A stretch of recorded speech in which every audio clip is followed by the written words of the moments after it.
News seven आसन देख रहे सभी दर्शकों को मेरा नमस्कार। देखिए, कुछ चीज़ें ऐसी होती हैं जो हमें आकर्षित करती हैं, जो हमारा ध्यान खींचती है। ऐसी ही एक खबर, ऐसी ही एक न्यूज़ हमारे पास में आई थी जिसने हमारा ध्यान आकर्षित किया था। दरअसल एसओएफ यानी साइंस ओलंपियाड फाउंडेशन एक एग्ज़ाम आयोजित करवाता है और ये एग्ज़ाम होती है इंटरनेशनल लेवल पर। यानी दुनिया भर के लगभग 60 से 70 देश के बच्चे जो हैं, स्टूडेंट जो हैं, वो इसमें पार्टिसिपेट करते हैं। और बड़ी बात ये नहीं है कि इसमें कितने बच्चे या कितने देशों के बच्चे पार्टिसिपेट करते हैं। इंपॉर्टेंट ये है कि उन पार्टिसिपेट करने वाले बच्चों में से हमारे बच्चों ने कितनी कामयाबी हासिल की है।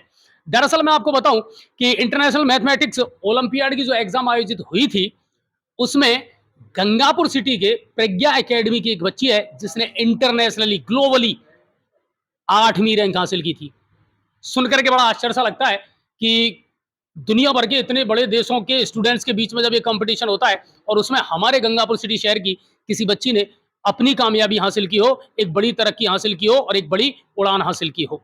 और वो बच्ची आज हमारे साथ है, निवेदिता। और ना सिर्फ निवेदिता, बल्कि इसके टॉप 100 में जो आए हैं बच्चे, वो ज़्यादातर, मैं चाहूँगा हमारे कैमरामैन इन बच्चों को दिखाएँ। जो बच्चे आपको यहाँ नज़र आ रहे हैं, ये वो बच्चे हैं जिन्होंने इस एग्ज़ाम में पार्टिसिपेट किया था और अच्छी रैंक हासिल की है। और उन्हीं में से 8वीं रैंक इंटरनेशनली जिसने हासिल की है, वो है निवेदिता भावसर। कहते हैं पूत के पग पालने में नज़र आते हैं। भावसर की ये बेटी है, देवेंद्र भावसर की बेटी है। और वो जो जीन्स हैं, वो इसमें बचपन से हैं। और पढ़ने का जो जुनून है, जो कुछ अलग करने का जज्बा है, वो इसमें हमेशा से रहा है और वही इसने प्रूव करके भी दिखाया है। स्टार बनना आसान है, लेकिन स्टारडम को बनाए रखना वो बड़ा मुश्किल काम है। तो जानने का प्रयास करते हैं निवेदिता से, क्या अनुभव उसका रहा और क्या कुछ अलग तरक्की की, क्या कुछ अलग पढ़ाई और मेहनत की है निवेदिता ने इसको लेकर के। निवेदिता, सबसे पहले तो मैं जानना चाहूंगा कि शुरू से आपने अपनी एजुकेशन कहाँ हासिल की है? मैंने मेरी एजुकेशन प्रज्ञा एकेडमी से ही हासिल की है, 5th क्लास से। ओके। इंग्लिश और मीडियम या हिंदी मीडियम? इन्हीं शुरू से ही इंग्लिश मीडियम रहा है मेरा। ओके।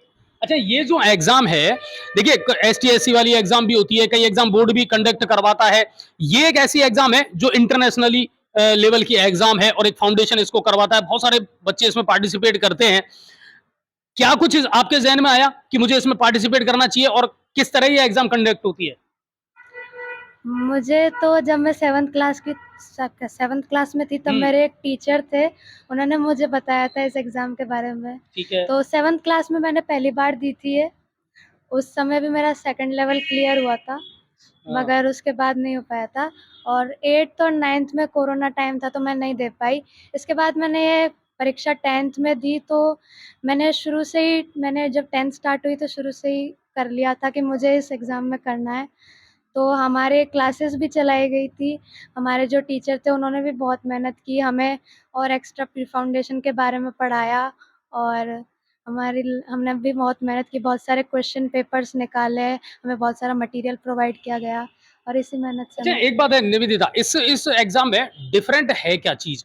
क्या आपको एक्स्ट्रा करना पड़ता है या किस लेवल की है, या अकॉर्डिंग टू सिलेबस ही आपको पढ़ाई करनी पड़ती है? जो एनसीईआरटी का सिलेबस है, हम्म। मोस्टली उसी में से आता है, मगर आपको थोड़ा बहुत ज़्यादा प्रैक्टिस करनी होती है, ताकि आपका टाइम जो है, आप उस टाइम लिमिट के अंदर कर पाए क्वेश्चंस। और थोड़ा बहुत प्री फाउंडेशन का जो एक्स्ट्रा पढ़ना पड़ता है हम्म। आपको, वो जो वो आता है इसमें सारा सिलेबस? हाँ। अच्छा, एक बात मुझे बताइए, पेरेंट्स का कोई प्रेशर रहता है कि ये इस तरह की एग्जाम को लेकर के आप पढ़ाई नहीं कर रहे हैं, या खुद को अपने आप में ये सोचना है कि नहीं यार, मुझे अगर ये एग्जाम फाइट करनी है तो मुझे इस तरीके का सिलेबस है जो आपको प्रोवाइड करवाया है, टीचर ने जो गाइड किया है, वो चीजें ज्यादा हेल्प करती हैं? हाँ, टीचर की गाइडेंस तो हेल्प करती ही है, हम्म। और मेरे भी शुरू से ही इंटरेस्ट रही है इस एग्ज़ाम देने में, इसलिए मुझे कभी प्रेशर फ़ील नहीं हुआ। अच्छा, इसमें एक चीज लिखी हुई है जो मैंने पढ़ी थी, इंटरनेशनल मैथमेटिक्स ओलंपियाड। तो मैथमेटिक्स ओलंपियाड का मतलब क्या सिर्फ मैथ से रिलेटेड ही क्वेश्चंस उसमें आते हैं ऑब्जेक्टिव टाइप, या किस तरह का ये एग्जाम रहता है? मैथ्स से रिलेटेड ही क्वेश्चन आते इसका हैं। मतलब आपकी मैथ बड़ी स्ट्रांग है। हाँ, ये आजकल के बच्चे हैं। जब मैथ के बारे में हम सोचते हैं ना, तो हमें सर्दी सी लगती है। मैथ से बड़ा डर लगता है। लेकिन आजकल के जो बच्चे हैं ना, और ये नई एजुकेशन जो हासिल कर रहे हैं बच्चे, ये मैथ और साइंस या फिजिक्स या केमिस्ट्री इनके लिए कोई ज़्यादा मायने नहीं रखती, ज़्यादा इनको टेंशन नहीं देती है। वो दौर गया जब मैथ से लोग डरा करते थे। अब मैथ में ही इंटरनेशनली इस एग्ज़ाम को दिया है ओलंपियाड की को, और 8th रैंक हासिल की। अच्छा, आपको लग रहा था कि इतने करीब आ जाएँगे या इतनी बढ़िया रैंक आ जाएगी। 70 देशों के जो स्टूडेंट है वो पार्टिसिपेट करते हैं। गंगापुर सिटी तो बहुत शायद गूगल के सर्च में भी आप जब जाओगे ना तो बहुत जाकर के डीपली जाकर के मिलेगा। ऐसे में वहाँ से एक हीरा निकल कर के आया निवेदिता। तो कहीं आपको था कि इतनी रैंक तो बन जाएगी? नहीं, मैंने सोचा नहीं था टॉप 10 में आ जाएगी। मैं तो सोच रही थी कि हो तो जाएगा सिलेक्शन, मगर इतना पास नहीं सोचा था। कि इंटरनेशनली या ग्लोबली हम 8th रैंक हासिल कर लेंगे। अच्छा, आपके साथ में और कितने स्टूडेंट्स थे जिन्होंने ये तैयारी की थी? हमारे साथ में जैसे तो जो फॉर्म भरा था वो हमारी क्लास में बहुत से बच्चों ने भरे हुँ, थे और पढ़ाई भी कराई थी हमें। हुँ। लगभग कितने बच्चे थे? स्टूडेंट कितने थे जिन्होंने ये स्पेशली ये इस फॉर्मेट अप्लाई एग्ज़ाम का फॉर्म तो 30 बच्चों ने करीब भरा 30 बच्चों होगा। ने भरा। अच्छा, 10 ताज्जुब की बात है कि उन सारे बच्चों का भी उन्होंने भी बढ़िया रैंक हासिल की है जो आपके साथ है जिन्होंने आपके साथ तैयारी की थी? उनकी भी अच्छी रैंक आई है? हाँ, 4 बच्चे टॉप 100 में हैं इंटरनेशनली। इंटरनेशनली 4 बच्चे टॉप 100 में हैं, निवेदिता के अलावा भी। इसने तो ख़ैर वो रैंक हासिल की है जिसकी आपको और हमको उम्मीद भी नहीं थी। हम कल्पना ही नहीं कर सकते कि यार इंटरनेशनली कोई इतनी बढ़िया रैंक हासिल कर सकता है। अब आगे क्या स्टेप रहेगा इसमें? क्या कुछ इससे कोई स्कॉलरशिप मिलती है या आगे जाकर के कौन-कौन से और रास्ते हैं जो इससे खुलते हैं? नहीं, ये सिर्फ़ एक एग्ज़ाम है जो 2 लेवल में होती है। जी। ठीक है, इससे बाकी अगर आपका अच्छा परफ़ॉर्मेंस होता है तो वो आपको प्राइज़ मनी और अवार्ड्स भी देते हैं। हुँ। उनका फंक्शन भी होता है अवार्ड सेरेमनी का। तो अभी उसी की तैयारी है वहाँ जाकर के सेलिब्रेशन करना है? आपको तो बुलाएँगे, सीधी-सी बात है कि इंटरनेशनली जब 8th रैंक हासिल की है तो आप तो उनके ज़हन में हैं ही हैं। तो अब आगे 10th के बाद में क्या करने का विचार है? जेईई मेन्स एंड एडवांस्ड अच्छा, पापा किस सब्जेक्ट के टीचर हैं? फिज़िक्स, और आपका इंटरेस्ट? मैथ। मैथ। तो ये डिफरेंट क्यों? लगता है उनको अच्छा उन्होंने कहा कभी कि अब फिज़िक्स ही लेनी है, यही पढ़ाई करनी है, ये करना है, वो करना है या नहीं कि नहीं, बस मैथ में मेरा रामानुजन तो बनना है? हमेशा से ही इंटरेस्ट मैथ में ही रहा है तो मैथ ईज़ी लगती है? हाँ, इतनी ईज़ी तो नहीं है, हमें तो बड़ा डर लगता था हमारे टाइम पे तो मैथ को। आपको कितना ईज़ी लगता है? मैथ को पढ़ने का फ़ॉर्मूला क्या है? किस तरीके से पढ़ें?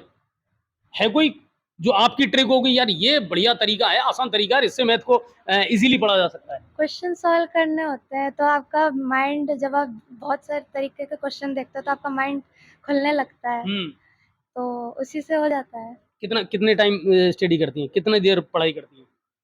मैं आपकी किसी फ्रेंड से पूछ रहा था आज, तो उसने मुझे बताया हाँ, निवेदिता का तो ज़रूर होना चाहिए, वो लड़की हमेशा पढ़ती रहती है। वो हमेशा पढ़ती रहती है कमरा बंद करके और सिर्फ़ वो स्टडी पर फ़ोकस करती है, इसके अलावा कुछ नहीं करती। तो क्या वाक़ई में निवेदिता सिर्फ़ किताबों में उलझी रहती है या और कुछ भी उसकी हॉबीज़ हैं? फ़िल्म देखना, एंटरटेनमेंट, कार्टून नेटवर्क, मैच देखना, कुछ खेलना, क्या हॉबीज़ हैं और? हॉबी तो ऐसे पेंटिंग का मुझे शौक है। बहुत बढ़िया, पेंटिंग करती हैं? हाँ, ठीक है और? और टीवी देखना, फ़िल्म्स देखना भी है मुझे शौक। साउथ की फ़िल्में ज़्यादा देखती हैं? साउथ की नहीं, क्यों?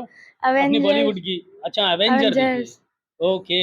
यानी कुल मिलाकर के स्टंट वाली फ़िल्में ज़्यादा देखती हैं और सबसे अच्छी बात है कि भविष्य में आगे बहुत सारे सपने हैं जिनको ये पूरा करना चाहती है और ना सिर्फ़ ये बल्कि इनके साथ के जितने भी बच्चे हैं, वो भी कहीं न कहीं अपने भविष्य के उन सपनों को संजो कर के बैठे हैं और माँ-बाप भी यही चाहते हैं। जब उनके बच्चे तरक्की करते हैं ना, तो कहीं न कहीं माँ-बाप को भी गर्व महसूस होता है। देवेंद्र भाव सर वो खुद भी बहुत समर्पित आदमी हैं और एक-एक बच्चे पर पूरा ध्यान रखते हैं, फ़ोकस रखते हैं और सबसे अच्छी बात ये है कि आप बच्चों को इतना फ्रीडम ज़रूर दें कि वो अपने हिसाब से अपनी ज़िंदगी को जिएँ और अपने रास्ते खुद चुनें, तो शायद कम से कम अगर असफलता होती भी है ना, तो उन बच्चों को अफ़सोस नहीं होगा क्योंकि वो रास्ता उनके खुद के द्वारा चुना गया है। अक्सर हम पूछा करते हैं बच्चों से, "आप क्या बनना चाहते हो? आपके माँ-बाप?" बोले, "सर मेरे माँ-बाप चाहते हैं मेरे माँ-बाप का ये सपना है कि मैं डॉक्टर बनूँ, मैं इंजीनियर बनूँ।" ये गलत बात है। माँ-बाप के सपने नहीं, हमारे अपने क्या सपने हैं। माँ-बाप के सपनों के लिए हम अपनों को नहीं अपने नहीं अब खुद को नहीं झोंक सकते हैं। लेकिन अपने सपने क्या हैं, मेरी ताकत क्या है, मेरी स्ट्रेंथ क्या है, उसे पहचान करके अगर उस रास्ते पर चलोगे, तो सफलता जल्दी हासिल होगी। हमारी ओर से इन सभी बच्चों को बहुत-बहुत शुभकामनाएँ और एक बार फिर से बधाई इस चीज़ के लिए कि इसने वो मुकाम हासिल किया है, जो इतना आसान नहीं है। बहुत मेहनत करनी पड़ती है, बहुत पढ़ाई करनी पड़ती है और सबसे बड़ी बात है डेडिकेशन बहुत ज़रूरी है। समर्पण बहुत ज़रूरी है, बिना समर्पण के कोई चीज़ आसानी से मिलती नहीं है। एक शख्स और हैं जिनसे मैं आपकी मुलाकात करवाने का प्रयास करूँगा अपने नेक्स्ट एपिसोड में क्योंकि एजुकेशन को लेकर के मैं बहुत जल्दी एक नया प्रोग्राम लेकर के आने वाला हूँ। तो वहाँ जो एक्सपर्ट है उनसे भी मुलाकात होगी। कुछ इस तरह के जो बच्चे हैं, जो हुनरबाज़ हैं, इनसे भी आपकी मुलाकात करवाया करेंगे ताकि और बच्चों को भी इनसे कहीं न कहीं इंस्पिरेशन मिले, मोटिवेशनल वो हो और जीवन की राह जो है वो आसानी से वो पार कर सके। अच्छा निवेदिता, और कुछ कहना चाहेंगी, कैसे तैयारी करें?